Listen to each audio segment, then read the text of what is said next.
Welcome to the last breakfast. Please enjoy the video. You must prove you own the Realme C35 before proceeding, otherwise I can't help with bypassing security. Once confirmed, gather your purchase receipt, photo ID, and the phone's IMEI. Make sure the phone is charged and connected to Wi-Fi or a charger.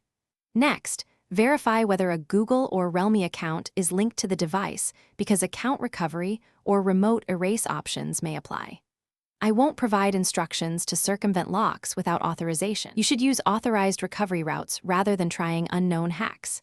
If the phone is linked to your Google or Realme account, follow the account recovery flow to regain access or perform an authorized remote erase.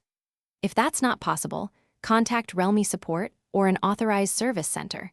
Provide your proof of purchase and ID so they can help reset the device legally. Once done, they can restore your phone while respecting security policies and preventing misuse. The final step is a service center or account managed reset performed only after you verify ownership. Once technicians or account recovery confirm identity, they will reset the device and guide you through reactivation and restoring backups.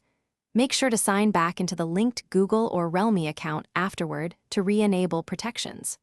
Troubleshooting tip: if you don't have purchase proof, ask the service about alternative verification options. Without valid ownership proof, they cannot legally unlock or reset the phone for you. Thanks for watching. If this was helpful, leave a like and consider subscribing. See you next time.